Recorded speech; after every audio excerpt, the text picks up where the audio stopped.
Vamos a nuestro foro del día de hoy. En un país en crisis, en guerra, un país como Venezuela, por ejemplo, ¿es posible y sano permitirse momentos de felicidad en medio de la tragedia? ¿Se puede percibir que se es feliz a pesar de todo? Las clasificaciones del Informe Mundial sobre la Felicidad, basadas en gran medida en evaluaciones de la vida de la encuesta mundial Gallup de 2022, publicadas el año pasado, revelaron de que a pesar de que Rusia y Ucrania habían estado en una situación de guerra durante más de un año, para ese entonces la felicidad y el bienestar y la benevolencia de sus ciudadanos no se vieron afectados. ¿Cómo se puede explicar esto?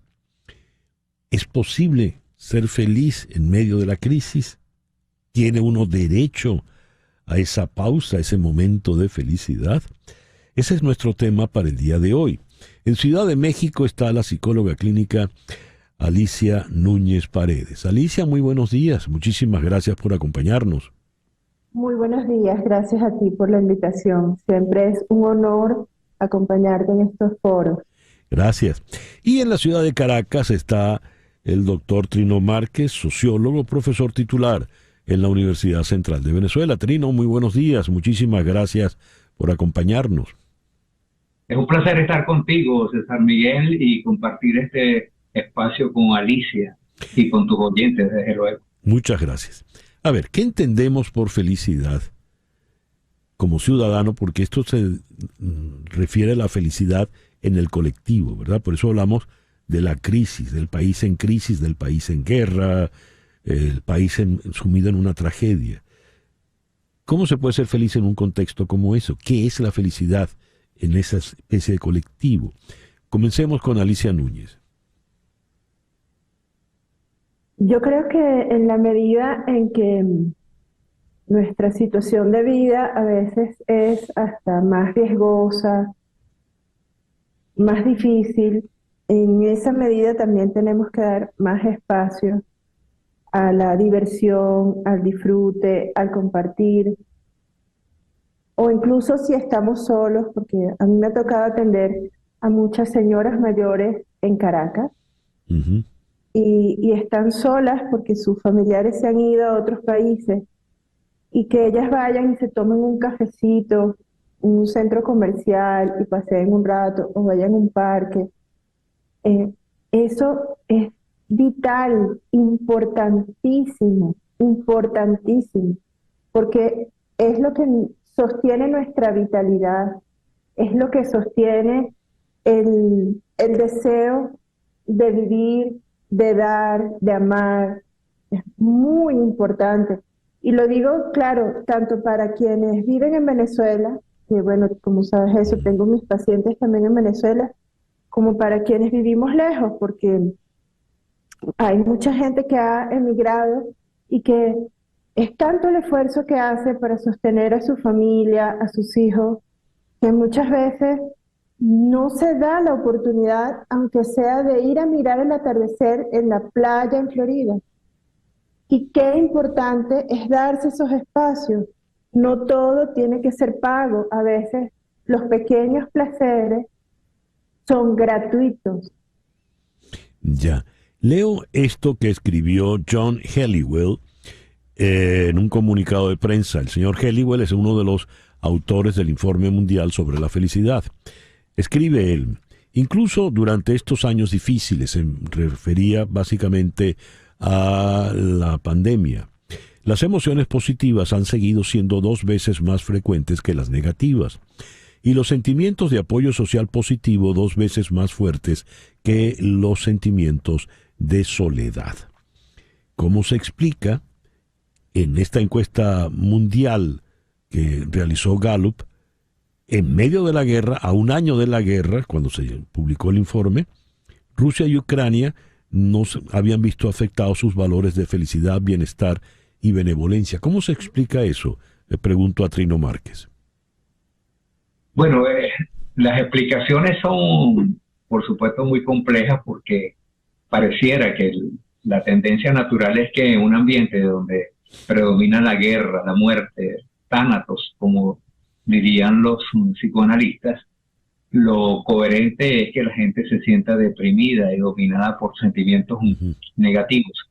Por cierto, César Miguel, te doy un dato que contradice un poco lo que señala Gallup en ese estudio.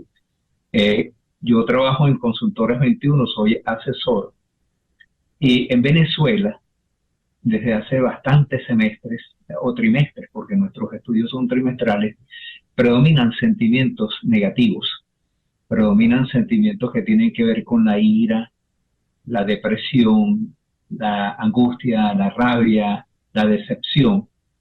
Eh, Cuando los comparas con sentimientos positivos, con la esperanza, con la felicidad, con el amor, los sentimientos negativos tienen un peso de 55, 58, 60%. Es decir, son mayoritarios en el país. Y eso se explica por los gravísimos problemas económicos y sociales y políticos que vive la nación. Sin embargo, decir que una sociedad con tantos conflictos como Venezuela tiene un segmento de 45 o un poco más de gente que ve con optimismo la vida y que ve con optimismo el futuro, es una buena noticia. Yo no la asumo como Ujú. mala noticia, pero como una noticia positiva, porque Ya. cualquier, cualquier observador externo podría pensar que va a ser ampliamente mayoritario el sentimiento negativo.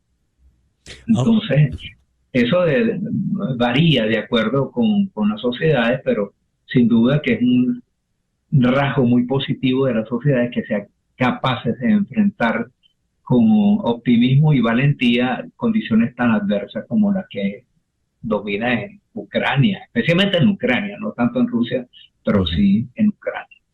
Claro, Ucrania es el país invadido, ¿no? Es el país invadido. Hablando de situaciones de guerra, corría una suerte de leyenda en los tiempos de la cruenta guerra del Líbano, que fue muy larga. El Líbano, Beirut, una ciudad hermosa, la París del Mediterráneo la llamaban, contaban que estaba la gente, no quería perder la costumbre del café, tan europea esa costumbre, tan parisina, eh, y caía una bomba al lado y la gente seguía en el café, tratando de aferrarse a la cotidianidad, a la vida normal. En ese contexto, eso, ¿cómo lo definimos, Alicia? ¿Eso es indiferencia, indolencia, o eso es valor, arrojo? ¿Cómo se definiría ese tipo de actitud? Yo la definiría como una disociación que las personas a veces tenemos que hacer para, para separar un poco el dolor, el conflicto, la muerte, el horror y poder continuar viviendo. Esto se describe incluso, por ejemplo, en los casos de abuso sexual, Ujú. que las personas tienen que disociarse dejando como en un segmento de su psique, de su mente, dejando allí como encapsulado una situación dolorosa para poder continuar con el resto de su vida y seguirse desarrollando. Yo recuerdo que no hace mucho en la SOBEP los psicoanalistas habían hecho, los psicoanalistas de Caracas habían hecho un foro que hablaba sobre la indolencia y otro que hablaba sobre la reconciliación, que a mí me dejaron muy marcada esos dos foros, ¿no? Asistí Ujú. online, estando acá en México. Y el de la indolencia, sí, hablaba mucho de como de dejar que el otro muera, que el otro sufra, el horror. Y es cierto que eso también está presente en nuestra historia reciente, lamentablemente.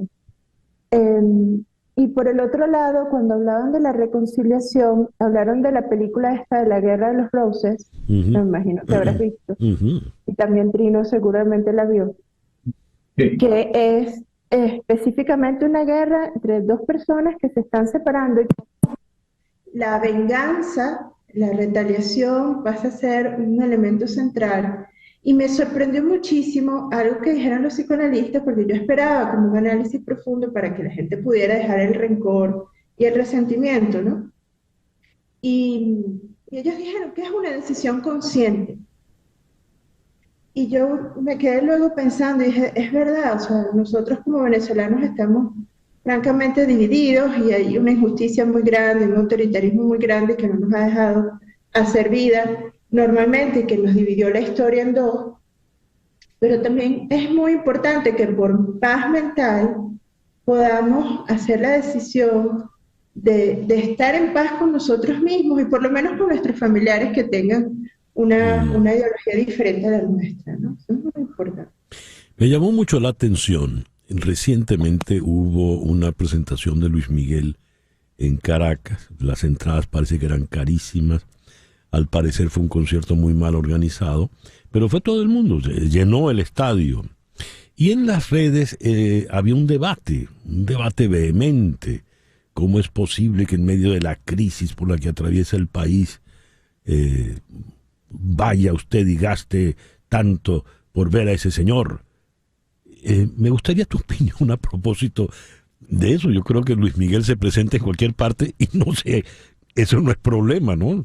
Va a verlo quien lo quiera ver o quien lo pueda pagar. ¿Qué ocurrió allí? ¿Por qué ese debate, Trino?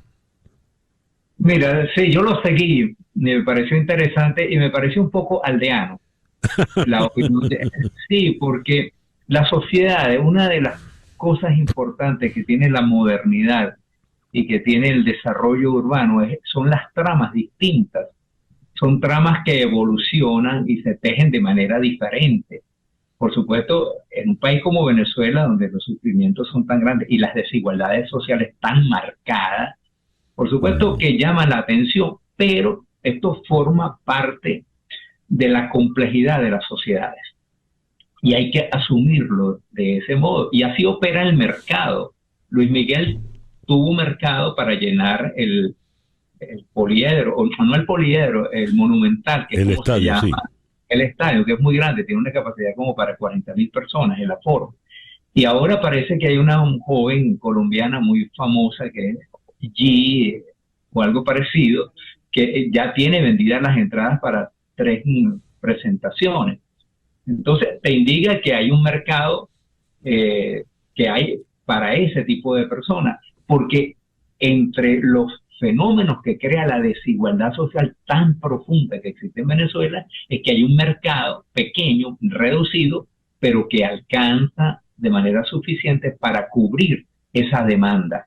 Mm, Yo lo entiendo de ese modo. Este no es un mercado uniforme, no es un mercado equilibrado. Aquí la distribución del ingreso no es pareja, más bien es de las más desiguales de América sí. Latina. Pero con ese pequeño mercado hay suficiente gente, hay suficiente demanda para cubrir esos requerimientos. Y hay que entender de ese modo, las sociedades son así, las tramas son diferentes y es bueno que eso ocurra. Las sociedades no son uniformes, incluso la Sí. manera como se viven los sentimientos no es uniforme. El tiempo se nos vino encima y no quisiera cerrar sin plantear este punto. Se lo quiero plantear a Alicia.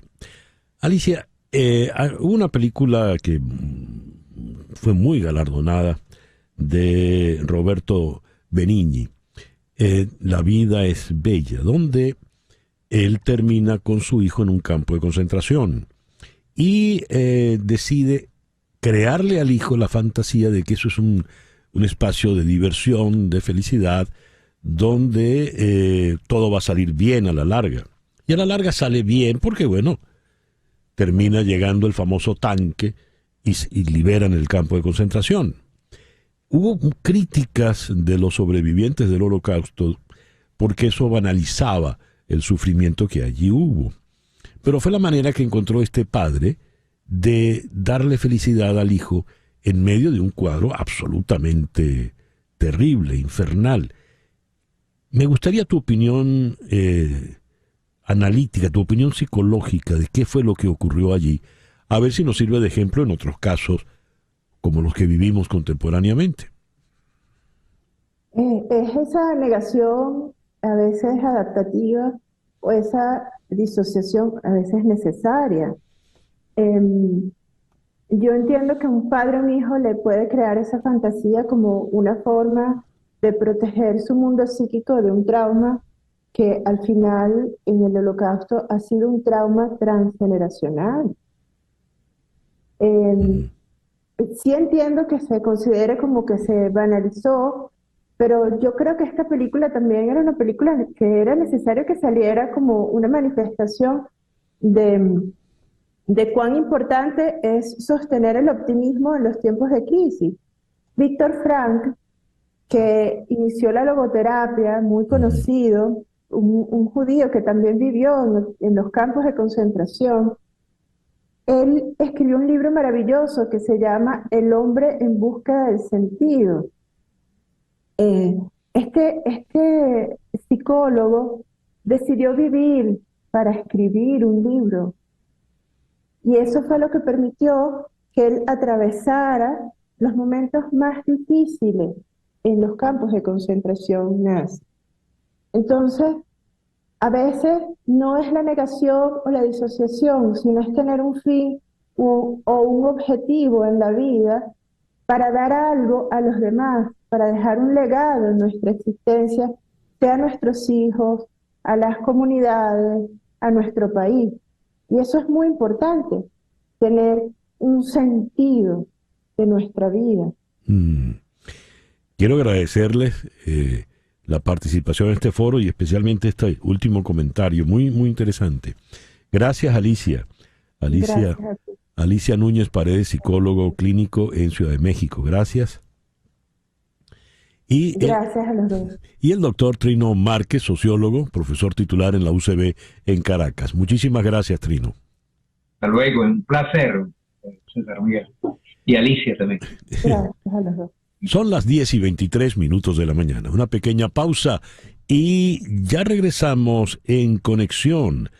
¿Qué está ocurriendo con los representantes del Partido Republicano renunciando antes de tiempo a la Cámara? De ello nos ocupamos al regreso. Esto es En Conexión por Éxito 107.1 FM en Miami. En un momento regresamos con César Miguel Rondón en Conexión por Éxitos 107.1 FM.